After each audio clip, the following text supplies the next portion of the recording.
자, 한 주 잘 지내셨어요? 네, 날씨 추워지는데 건강 늘 유의하시고요. 오늘은 14주차 13번째 강의 속죄 언약 속에 있는 인간 같이 나누도록 하겠습니다. 우리 같이 기도하고 시작하겠습니다. 하나님 아버지 참으로 감사드립니다. 올 한 해가 시작한 지 엊그저께 같은데 이렇게 이제 12월 마지막 달을 접어들었습니다.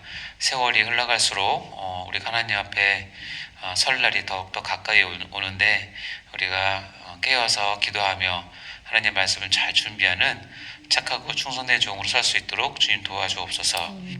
주님 도우시고 오늘도 은혜 가운데 귀한 강의 가운데 하나님 말씀하시고 특별히 우리가 받을 은혜를 주님 꼭 주셔서 우리가 그 은혜 가운데 하나님을 더욱더 깊이 알아가는 귀한 시간 될 수 있도록 축복해 주시고 LMS로 듣는 우리 원우들에게도 주님 함께 하시고 동일한 은혜 가운데 붙잡아 주시고 인도하여 주옵소서. 주님 마치는 시간까지 주 성령께서 우리 가운데 주관하시고 역사해 주시고 오직 주님의 영광을 위해서만 시간 될 수 있는 귀한 시간 될 수 있도록 축복해 주옵소서. 감사드리며 예수님 이름으로 간절히 기도드립니다. 아멘. 네. 자, 오늘은 이제 13강이죠. 속죄 언약 속에 있는 인간.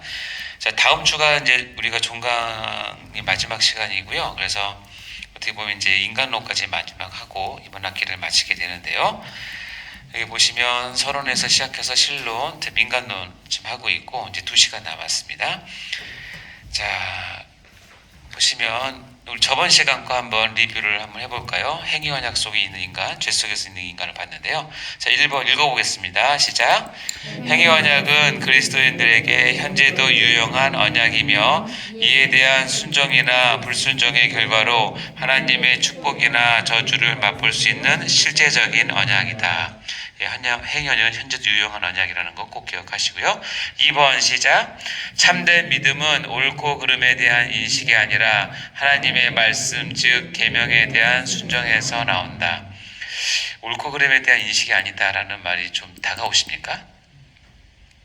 옳고 그름은 하나님의 공의 중에 하나이기 때문에 당연히 그렇게 해야 되지만 하나님은 옳고 그름과 동시에 하는 사랑이라고 하는 것이 있기 때문에 이 옳고 그름과 사랑을 잘 이렇게 뭐라고 그래야 되나 융합할 수 있고 합칠 수 있는 그런 실력이 뭐냐면 진짜 하나님은 사랑하는 실력이에요. 옳고 그름으로 가면 일하기가 쉬워요. 판단만 하면 되니까. 근데 사랑은 품어야 되니까 쉽지 않아요. 근데 사랑만 해서 옳고를 버릴 수도 없는 거니까 제가 요즘에 많이 느끼는 것 중에 하나가 옳고 그름과 사랑이 어떻게 이렇게 잘 조화될 수 있을까? 하나님이 완벽하게 좋아하셨거든요. 그게 십자가니까 나는 그걸 할 수 있나? 항상 고민입니다. 이거 보니까 갑자기 생각났어요. 자, 3번째 시작. 죄에 대한 인식은 신앙의 첫걸음이며 신앙 성숙의 바탕이 되고 나의 구원의 절대적 필요성을 갖게 해주는 매우 중요한 진리다. 아멘. 여러분, 우리가 죄에 대한 인식은 늘 평생 가지고 있어야 된다는 거 꼭 기억하시고요. 자, 여기 보시면 우리 인간론 개관에서 개혁주의 입장에서는 창조, 타락, 구속이 어떤 우리 이제 세계관을 형성하는 것인데 우리가 처음 창조된 인간에서 인간의 구조, 성질과 하나님 형상으로서의 인간을 봤죠. 다음에 이제 행위 언약이 나오는데 그것을 지키지 못함으로 죄가 들어오게 죄 속에서 인간이 있게 되고요. 자, 이제 오늘부터 나눈 거 뭐냐면 그 죄 속에서 인간들 가운데 하나님께서 특별히 선택한 그 인간에게 하나님의 특별한 은혜를 주시는 과정을 이제 하게 되는데 그것이 언약 속에 있는 인간이에요. 첫 번째가 뭐냐면 속죄 언약 속에 있는 인간 오늘 할 것이고 다음에 이제 그것을 바탕으로 다음 시간에 은혜 언약 속에 있는 인간을 보게 됩니다. 그래서 이렇게 되면 인간을 전반적으로 성경에서 어떻게 보고 있는지를 각 체계별로 나눠서 볼 수 있다고 생각하시면 되고요. 이걸 표로 간단하게 보면 이 순서가 중요한데 처음 창조된 인간에게 주어진 언약은 행위 언약이었고 그러나 이것은 우리가 실패함으로 말미암아 죄가 들어와서 죄 속에 있는 인간이 되었고 그러나 이제 모든 인간이 이제 타락한 인간으로 태어나서 하나님께서 특별한 은혜를 주시지 않으면 타락한 인간으로 살다가 그 안에서 우리가 전에 얘기했지만 죄 속에서 있는 인간, 좀 실제적으로 얘기하면 뒤주 속에 있는 인간처럼 그 안에서 바둥바둥 살다가 죽게 되는 것이 어떻게 보면 인간의 운명이기도 하는데, 어찌된 인간인지 어찌된 연유인지 모르겠지만 하나님께서 구원받은 인간을 염두에 두셨고, 이 구원받은 인간을 위해서는 하나님께서 특별한 일을 하셨어야 돼요. 그게 이제 뭐냐면 속죄 언약과 은혜 언약이에요. 이 속죄 언약과 은혜 언약을 통해서 하나님은 인간을, 그리고 특별히 하나님의 백성을 어떻게 보시는지를 이제 배우는 게 나머지 2시간입니다. 앞으로 배우게 될 2시간은 저와 여러분이 이제 앞으로 사역을 하면서, 우리가 사역의 가장 중심은 복음이잖아요. 이 복음이 어떻게 형성됐는지를 우리가 하나님의 관점에서 보는 거예요. 그래서 이 관점을 아셔야 복음에 대한 진실한 접근과 깊이가 느껴지게 되는 것이고, 이것을 우리 성도들에게 정확히 알려줘야 될 책임이 우리에게 있는 거죠. 자, 그래서 오늘은 속죄 언약 속에 있는 인간, 여러분 나눠드린 교훈에 의하면 4개 파트로 되어 있는데, 속죄 언약 안으로 들어가는 길, 다음에 속죄 언약의 개념, 속죄 언약의 내용, 속죄 언약에서의 성자 예수님에 대해서 각각 보도록 할게요. 자, 첫 번째 속죄 언약 안으로 가는 길. 우리가 결국은 그리스도 예수께 가야 우리가 살 수 있는 거잖아요. 생명이 그리스도께 있으니까. 근데 우리가 그리스도께 가는 길, 즉 예수께 가는 길은 실은 정해져 있어요. 그거 아십니까? 뭐냐면 첫 출발은 뭐냐면, 여기 네모 칸이 있잖아요. 이 칸에 뭘 넣은지를 보려면 오늘 다 봤겠지만 그냥 할게요. 반드시, 이걸 안 봤어야 되는데, 반드시 생의 언약 속에서, 즉 행위 언약을 겪어야 된다는 거예요. 행위 언약 속에서 무엇을 깨닫느냐면, 자신의 무능과 나의 불순종, 그 나의 뼈 깊은 죄성을 깊이 깨달아야 돼요. 그게 왜 그러냐면, 행위 언약 안에서 발버둥 칠 때 이런 것들이 깨달아지게 돼요. 그러니까 나는 정말 하나님 잘 살고 싶고 구원 얻고 싶고, 내 정말 인간적으로 잘 살고 싶은 마음이 있어서 여러 가지 주어진 행위 언약들이 있잖아요. 그저 하나씩 지켜보는 거예요. 어느 때는 잘 지키기도 하지만 어느 때는 또 어떻게 해요? 안 되기도 하고. 그래서 결국에 가서는 나는 안 되는구나, 나는 소망이 없구나, 나는 더 이상 하나님 앞에서 의인으로 발견될 수 없는 존재로 가는 것을 뼈 깊이 깨달아야 돼요. 그때 나오는 게 뭐냐면 회개예요. 왜냐면 우리가 갖고 있는 이 죄와 죄성을 하나님 앞에 나갈 수 있는 유일한 길은 뭐냐면 회개밖에 없거든요. 그러니까 회개를 통해서 얻어지는 귀한 길이 하나 발견되는데, 뭐냐면 그게 그리스도께 가는 길이에요. 그래서 저도 마찬가지지만 여러분도 마찬가지고 우리 성도도 마찬가지인데, 이런 과정 없이 곧바로 그리스도에게 간다, 굉장히 좋고 편안한 길이고 좋다고 생각하지만 그런 길은 없어요. 곧바로 그리스도에게 가는 것은 편안한 크리스찬이 될 수도 있고, 이 과정을 겪지 않으면 내가 누구인지에 대한 철저한 회개가 없기 때문에 진정한 그리스도를 만날 수가 없어요. 그러면 회개는 어디서 하느냐? 아까도 했지만 행위 언약 속에 내가 던져 들어가줘야 돼요. 거기서 발버둥 쳐봐야 돼요. 내가 정말 내 힘으로, 우리 표현으로 하면 나의 의로 하나님께 서보려고 하는 노력 가운데 거듭된 실패와 자기 자신에 대한 절망감이 왔을 때, 그때 발견되는 것이 그리스도예요. 그래서 행위 언약을 속에서 발견되는 자기 자신, 그리고 그 출구는 우리 그리스도밖에 없다는 것, 이것이 확인이 되어야 된다는 거죠. 속죄 언약으로 들어가는 길은 첫 출발은 행위 언약 속에 있어야 된다는 걸 꼭 기억하셔야 됩니다. 그래서 갈라디아서 3장에는 이런 표현이 있어요. 믿음이 오기 전에 우리는 율법 아래 매인바 되고 계시될 믿음의 때까지 갇혔느니라. 이같이 율법이 우리를 그리스도께로 인도하는 뭐가 돼서? 초등교사가 돼서. 밑에는 믿음이 온 후로는 우리가 초등교사 아래 있지 아니하도다 라고 되어 있고, 이게 개역 개척인데 개역 한글에는 예전에는 이게 몽학 선생으로 되어 있었어요. 다 읽어보셨죠? 네. 몽학 선생. 몽학 선생은 뭐 여러 가지 해설이 있지만 어쨌든 몽학 선생의 대표적인 건 뭐냐면, 이때만 하더라도 이게 나라와 나라 사이, 민족과 민족 사이 전쟁이 나면 패한 나라, 패한 민족은 쓸만한 사람들은 다 이 승전국에 종으로 팔려와요. 종으로 팔려오는데 그래도 그 당시는 이제 배움이라는 것이 굉장히 한정돼 있기 때문에 아주 고급 두뇌들이 있어요. 그러니까 박사들이라든가 학자들 이런 사람들을 종으로 갖고 오면 이 종은 이렇게 함부로 부리는 게 아니라 이쪽 승전국에 있는 귀족이나 왕족에서 데리고 와요. 이 교사, 박사, 학사들을 데리고 와서 자기 집 아이를 키우게 합니다. 가정교사로 붙이거든요. 그게 이제 몽학 선생이라고 얘기를 해요. 신부는 종이에요. 노예예요. 근데 하는 일은 이 자기 집의 상속자인 아들의 개인 교수가 되는 거죠. 그렇게 됐다가 이제 이 아들이 성인이 되면 다시 이 몽학 선생은 다시 종으로 가요. 왜냐면 이제 성인이 되면 이제 법적인 책임이 생기니까. 이게 이제 율법이 꼭 그렇다라고 설명을 하는 거예요. 그 당시 배경으로는 율법은 뭐냐면 중요한 게 있는데 아직 미성숙한 어떤 그 객체를 좀 더 성숙할 수 있도록 도와주는 역할까지 하는 거예요. 거기까지가 한계라고 표현하는 거죠. 이게 이제 행위 언약이 갖고 있는 첫 번째 기능인데, 그래서 이제 율법의 기능을 이제 세 가지 기능으로 나눕니다. 그 교리에 의하면 행위 언약의 기능인데, 제1기능은 뭐냐면 아까도 얘기했지만 내가 행위 언약 속에서 구원은 불능하고 내가 죄를 깨닫고 내가 정말로 형편없는 사람이고 구제불능이구나 한 것을 깨달으면 그 사람을 누구에게로 이 율법이 인도하냐면 그리스도께로 인도해요. 그걸 여기서는 속죄 언약으로 인도한다고 표현하는 거예요. 그렇죠? 이게 첫 번째 기능이에요. 그래서 우리는 그리스도께 가기 위해서는 첫 번째 기능, 즉 행위 언약 안에서 철저하게 자기가 죄인됨을 깨달아야 된다는 거예요.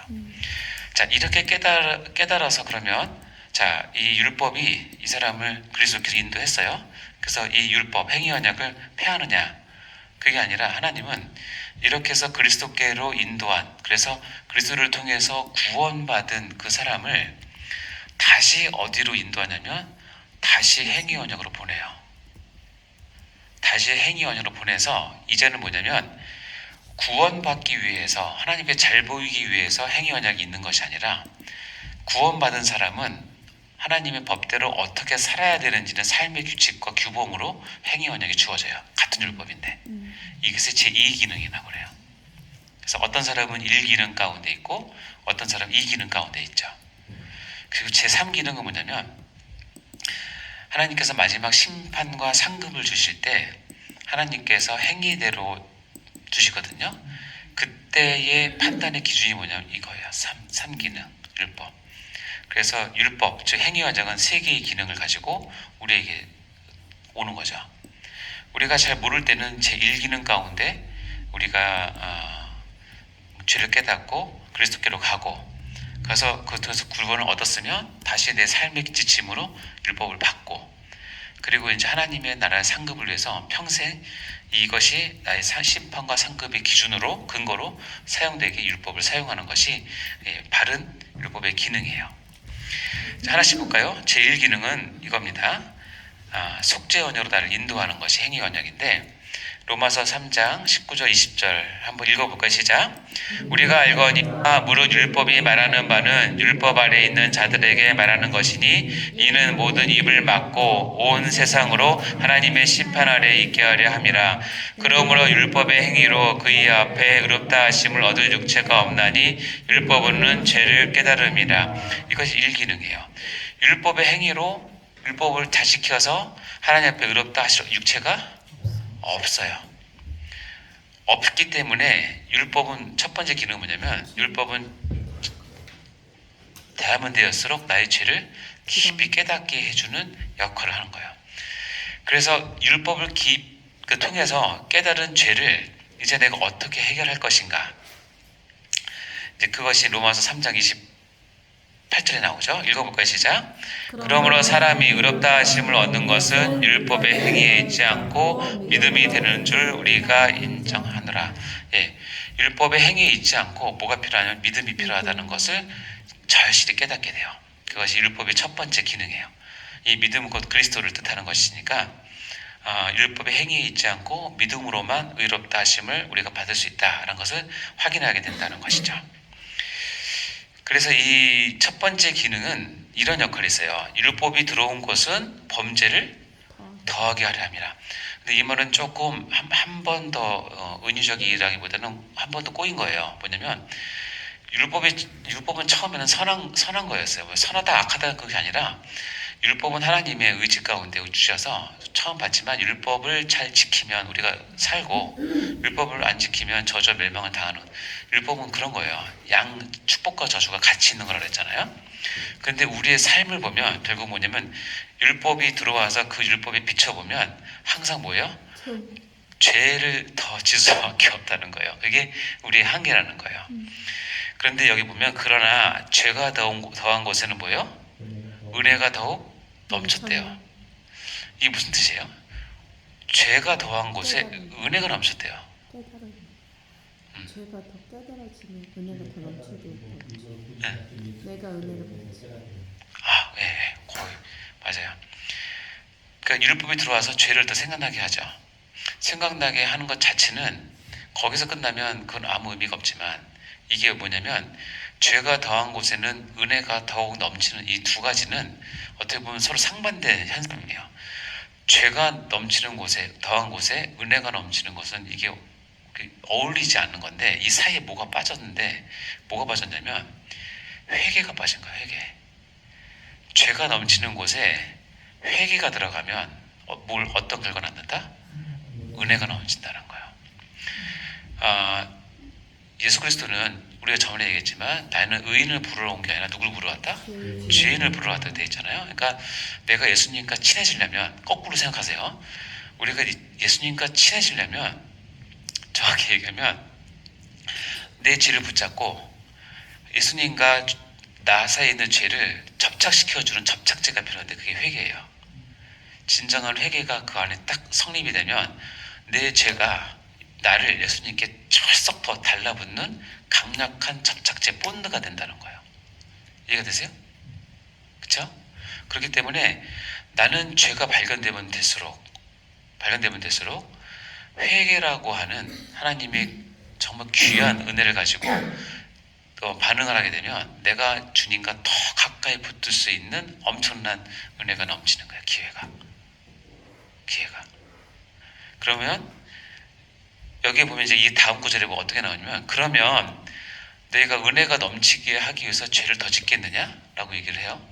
근데 그 말은 그렇지 않다라고 얘기해요. 이유는 뭐냐면 율법이 너희 가운데 들어가면 너희 안에 있는 죄를 처음에 하나씩 드러내지만 나중에 10개씩, 단 100개씩 계속 드러나니까 내가 더 이상 죄를 짓지 않더라도 율법 안에 비춰보면 나의 죄는 계속 뭐예요? 계속 드러나게 된다는 거예요. 그러니까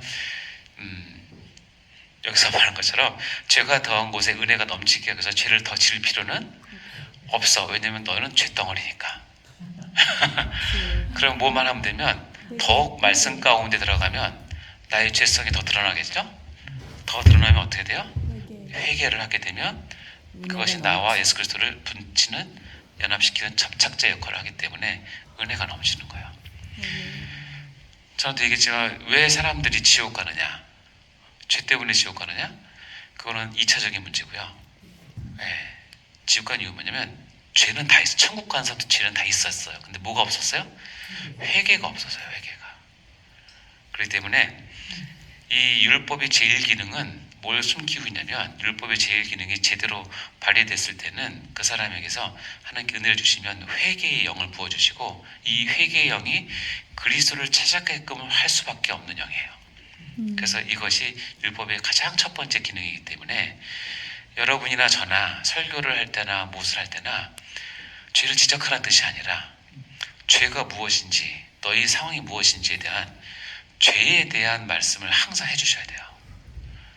그래야 그 사람들이 회개를 할 기회를 얻게 되고 회개를 경험해야 비로소 그리스도를 값어치를 알게 되고 그래서 찾게 돼요. 그것이 없이 아까도 했지만 막바로 그리스도께 가잖아요. 그냥 그리스도는 친구예요. 그냥 그리스도는 나의 자판기예요. 내가 이만큼 했으니 이만큼 다오, 이거죠. 내가 이렇게 했는데 예수님 그렇게 안 해주죠? 예수님 재미없어? 이렇게 나가는 거예요. 아, 진짜로.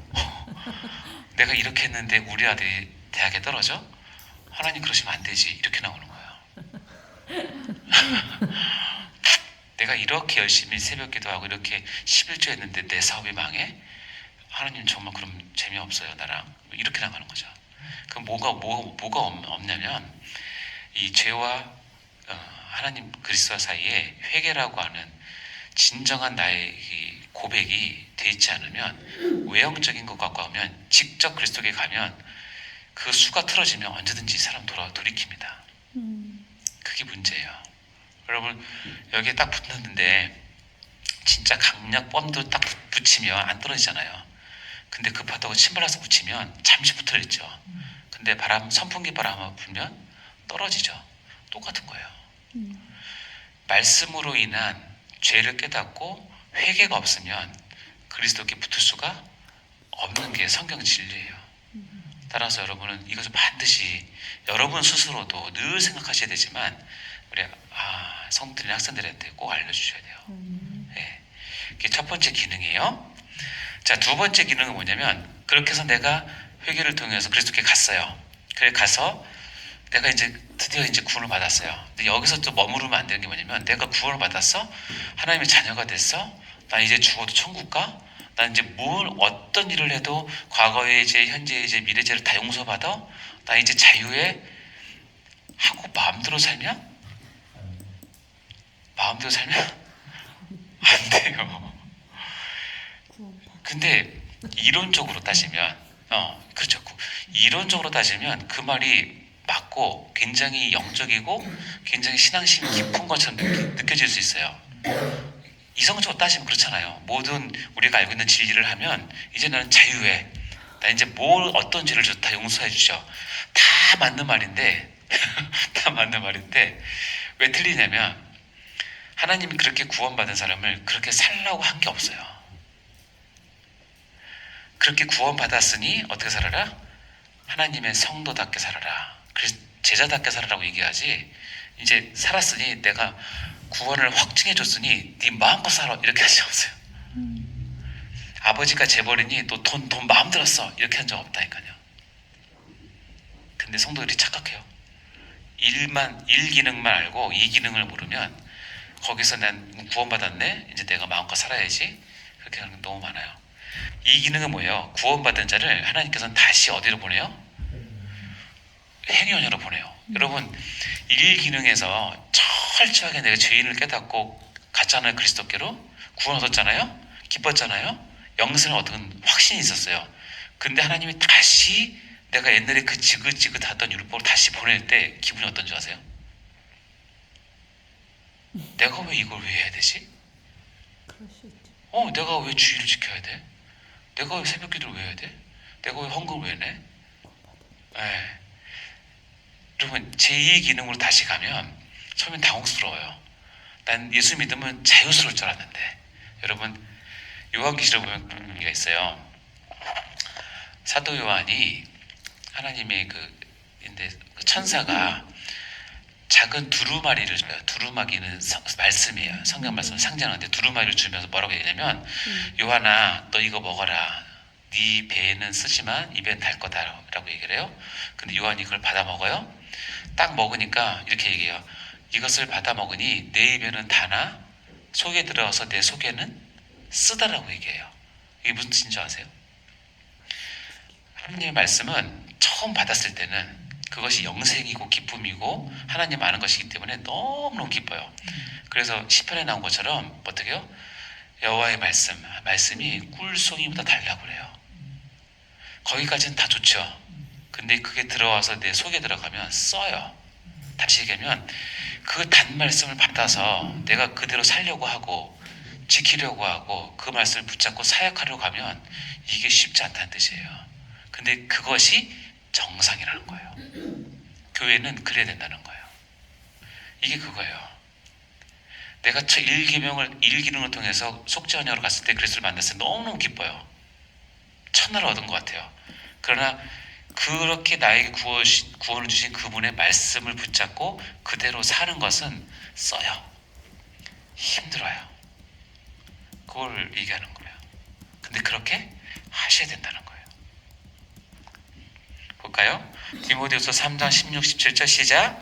모든 성경은 하나님의 감동으로 낸 것으로 교훈과 책망과 바르게 함과 의로 교육하기에 유익하니 이는 하나님의 사람으로 온전하게 하며 모든 선한 일을 행할 능력을 갖추게 하려 함이라. 여기 보면 성경을 다시 우리가 성경 통해서 구원 얻었는데 다시 성경을 통해서 우리가 배워야 될 게 뭐냐면 네 가지예요. 교훈과 책망과 바르게 함과 의로 교육하기 유익하다고 했으니 우리가 이제 구원받은 사람으로서 성경을 읽을 때는 이 네 가지를 염두에 두고 성경을 보셔야 된다는 거예요. 성경을 통해서 하나님께 나를 뭘 교훈하시는지, 성경을 나를 무엇을 책망하시는지, 나에게 무엇이 어그러진 것이 있는데 무엇을 바로잡을 것인지, 그리고 내가 의로 어떻게 교육받을 것인지를 염두에 두고 성경을 읽으라는 거예요. 따라서 여러분 성경을 읽으면서 이 네 가지가 없으면 안 되겠죠. 여러분 물론 잘 사시겠지만 여러분 삶을 살면서 여러분 하나님께 책망받을 일 없을 만큼 잘 사십니까? 아니죠. 그러면 성경을 통해서 반드시 뭘 받으셔야 되냐면 책망을 받으셔야 돼요. 그러니까 어떻게 해요? 이 말씀을 알면 할수록 그 책망을 들을수록 처음에는 너무 힘들겠지만 그것이 참 하나님의 말씀이고 나를 살리는 말씀이기 때문에 그것을 감사함을 받는 거죠. 이렇게 될 때 그 사람이 성화가 되고 온전한 하나님의 인격체가 되는 거예요. 영격체가 되는 거예요. 그럼 성경을 덮고 만약에 크리스찬 생활을 한다. 아까도 얘기했지만 겉모습은 따라갈 수 있어요. 근데 절대로 영에 속한 사람은 되지 않아요. 그거는 나도 속일 수 있고 교회도 속일 수 있고 담임 목사님까지 속일 수 있지만 절대로 성령님이나 예수님 못 속여요. 성령님 아시요. 따라서 이 말씀을 가지고 내가 늘 교훈과 책망과 바르게 함과 의로 교육하는 것을 받을 때 그가 비로소 이 말씀을 제대로 내 삶 가운데 받는 거죠. 자, 그리고 나서 세 번째, 이제 좀 더 나의 삶에서뿐만 아니라 나의 미래, 나의 종말을 생각하면서 상급과 심판의 근거로 이것을 생각하면 내가 하나님 앞에서 어떤 삶의 목표와 자세를 가지고 살아야 될지에 대한 목표가 서는 거예요. 그것은 하나님께서 정확히 기록하시는데 요한계시록 20장 12절 보면 내가 또 보니 죽은 자들이 큰 자나 작은 자나 그 보좌 앞에 서 있는데 책들이 펴 있고 또 다른 책이 펴졌으니 곧 생명책이라. 여기 책이 있고 단수책은 생명책이라고 그래서 우리 그 생명책의 농명이 돼야 구원을 얻는 것이고 죽은 자들이 자기 행위를 따라 심판받는 책들인데 그건 책들이에요. 어쨌든 하나님은 책들에 우리의 행위를 다 뭐한다? 기록을 하시고 심판하실 때 무엇을 갖고 심판하냐면 말씀, 율법, 말씀, 복음을 갖고 심판하세요. 기준이에요, 그것이. 따라서 내가 하나님 앞에서 바로 설고 바로 살고자 할 때, 특히 상급 심판을 받으려고 할 때 그 기준을 알아야지 여러분이 시험 볼 수 있어요. 여러분 수능을 보려면 수능 출제 결과를 알아야 될 거 아니에요. 그랑 똑같은 거예요. 자, 볼까요? 요한계시록 20장 13절 15절에 보면 자, 밑에 읽어볼까 시작. 바다가 그 가운데서 죽은 자들을 내주고 또 사망과 음부도 그 가운데서 죽은 자들을 내주매 각 사람이 자기의 행위대로 심판을 받고 사망과 음부도 불못에 던져지니 이것은 둘째 사망 곧 불못이라. 누구든지 생명책에 기록되지 못한 자는 불못에 던져지더라. 네, 여기서만 자기 행위대로 심판을 받는다는 것 꼭 기억하셔야 되고 생명책에 농명되지 못한 자는 불못에 던져진다는 것. 이게 아까 얘기했던 그 두 부분을 얘기한 내용이죠. 따라서 이 행위 언약이 붙잡고 어디로 가게 되냐면 이제 오늘 배우는 속죄 언약으로 나를 데리고 가야 된다는 거예요. 자, 그럼 이제 속죄 언약의 개념에 대해서 두 번째 시간에 들어가도록 하겠습니다.